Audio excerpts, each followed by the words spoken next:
wadahadalladii saacadaha badan qaatay ee shalay ilaa xalay u socday madaxweyne farmaajo iyo ra'iisul wasaare Rooble ayaa lagu kala kacay iyadoo aanay ka soo bixin wax natiijo ahi. wadahadallada ayaa u burburay qodob la xiriira kiiska Ikraan Tahliil Faarax oo ahayd gabadh ka tirsan hay'adda nabad sugidda iyo sirdoonka qaranka Soomaaliya ee NISA oo lagu tuhmayo gacanta hay'adda NISA iyo habka loo marayo. madaxweyne farmaajo ayaa ku adkaystay inaanu marnaba ogolayn in kiiska Ikraan Tahliil Faarax lagu sameeyo baaritaan madax bannaan oo ay baadho maxkamadda ciidamada qalabka sida, halka ra'iisul wasaare Rooble uu sheegay inuuna marnaba aqbalin in kiiska la daboolo oo gabadhaasi iyo qoyskeedu aanay helin cadaalad.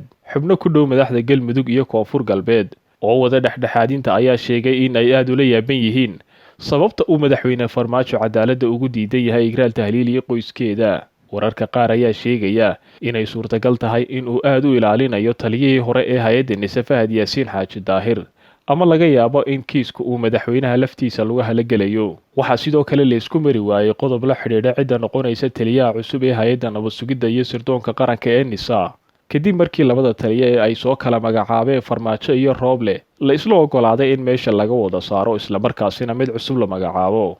farmaajo ayaa ku adkaystay inuu doonayo inuu soo magacaabo taliyaha cusub, hase yeeshee Rooble ayaa soo jeediyey inay ka wada tashadaan si qof loogu wada qanacsan yahay loo magacaabo.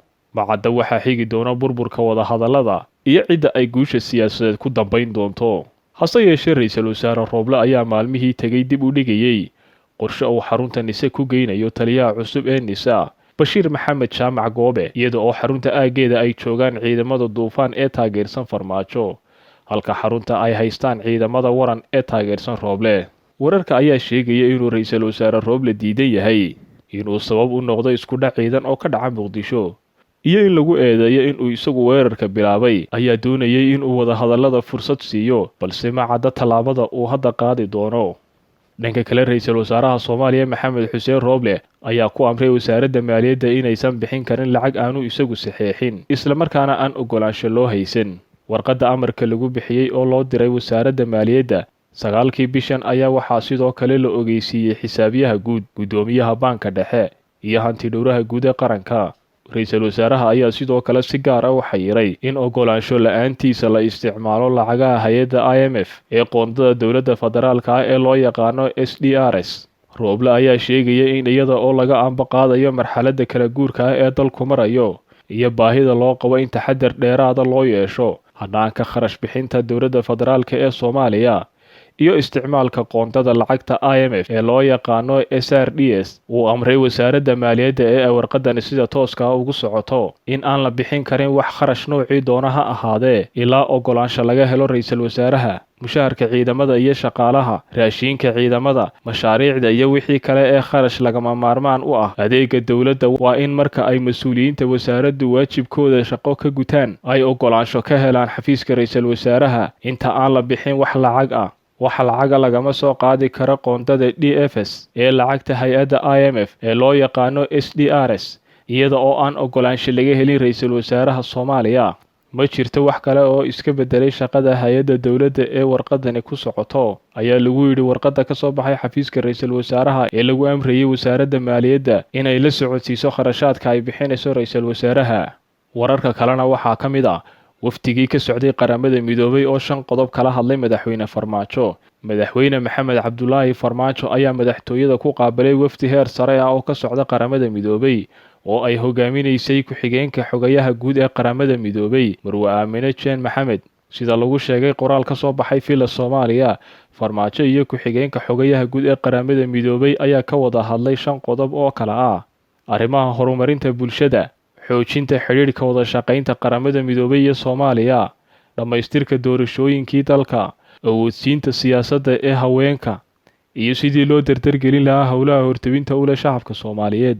Soomaaliya oo ka mid ah dalal dhowr ah oo ka tirsan gobolka oo ay socdaal ku maraysay ku-xigeenka xogayaha qaramada midoobay ayaa waxay ku bogaadisay dowladda iyo shacabka Soomaaliyeed horumarka ay ka xaqiijiyeen dhinacyada dib u habeynta ciidamada, amniga, hanaanka deyn cafinta, koboca dhaqaalaha, la dagaalanka musuqmaasuqa iyo la tacaalidda cudurka safmarka ah ee COVID-19.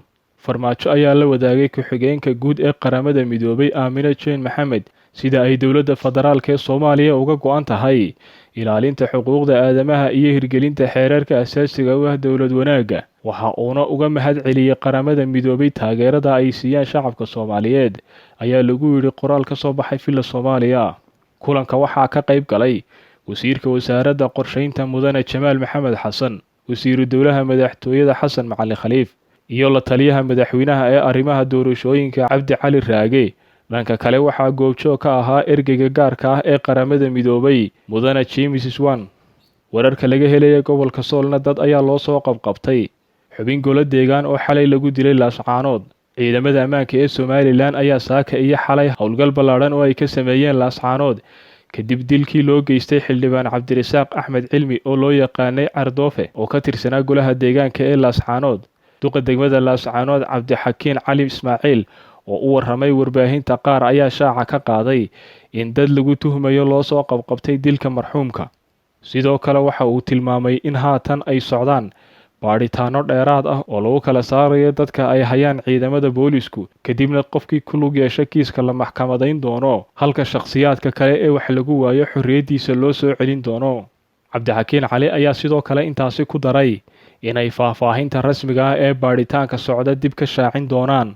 Marxuum Cabdirasaaq Axmed Cilmi ayaa lagu dilay meel u dhow gurigiisa iyada oo ay baxsadeen kooxdii ka dambeeyey falkaasi, kuwaasi oo toogasho ku dilay marxuumka. Sidoo kale marxuumka ayaa ka mid ahaa xubnaha cusub ee golaha deegaanka degmada Laascaanood, kaasi oo ka soo baxay xisbiga mucaaradka ah ee Wadani. Si kastaba ha ahaatee, maalmihii lasoo dhaafay magaalada Laascaanood ee gobolka Sool waxaa ka dhacayay falal liddi ku ah amniga dalka oo u badan dilal qorshaysan. Sacuudiga ayaa lagu waayay eedayntii la xidhiidhay weeraradii 11kii Sebtembar ee lagu weeraray daarihii Mareykanka. FBI-da Mareykanka ayaa Sabtidii soo saartay macluumaadkii ugu horreeyay ee lala wadaagayo dadweynaha Mareykanka, kaasi oo la xidhiidha baadhitaanka 11kii Sebtembar 2001 weeraradii lagu qaaday Mareykanka iyo eedeymaha ku aadan taageerada dowladda Sacuudiga ee afduubayaashii diyaaradda. Soo saarista warbixintan ayaa ka dambeysay amar fulineed oo uu bixiyay madaxweyne Joe Biden, kaas oo la xidhiidhay in warbixinta baadhitaanka ee la xidhiidha Sacuudi Carabiya dadweynaha loo soo bandhigo. Ehelada dadkii ku dhintay weeraradii 11kii Sebtembar ayaa ugu baaqay Biden in uu ka baaqdo munaasabadda xuska sanad guuradii 20aad haddii uusan daboolka ka qaadin macluumaadka la xidhiidha tuhunka laga qabay in Sacuudi Carabiya ay taageertay weeraradii lagu qaaday Mareykanka 11kii Sebtembar. Warbixinta FBI-da oo lagu soo koobay 16 bog ayaa lagu sheegay inay jirtay xidhiidh ka dhexeeyay afduubayaasha iyo saaxiibo u dhashay Sacuudiga, balse aysan jirin wax caddayn ah oo la xidhiidha xukuumadda Riyaad in ay ku lug lahayd weeraradaasi oo ay ku dhinteen ku dhowaad 3,000 oo qof. Sacuudi Carabiya ayaa muddo dheer sheegayay inaysan wax door ah ku lahayn weeraradaasi, iyada oo safaaradda Sacuudi Carabiya ee Washington aysan u jawaabin codsi la xidhiidha warbixinta cusub ee la soo saaray goor dambe oo Sabtidii ah.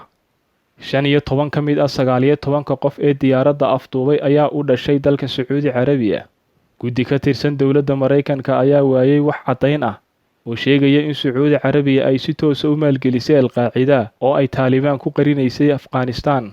Hase yeeshee, baadhitaanka ayaa meesha ka saaray inay dhici karto in mas'uuliyiin Sacuudi ah ay taageero siiyeen Al-Qaacida. Wakaaladda wararka ee Reuters ayaa qortay in qoysaska qiyaastii 2,500 oo ka mid ah dadkii lagu dilay weerarkaasi iyo in ka badan 20,000 oo qof oo ay gaadheen dhaawacyo, meherado iyo caymisyo kala duwan ay dacweeyeen Sacuudiga iyagoo raadinaya malaayiin dollar oo magdhow ah.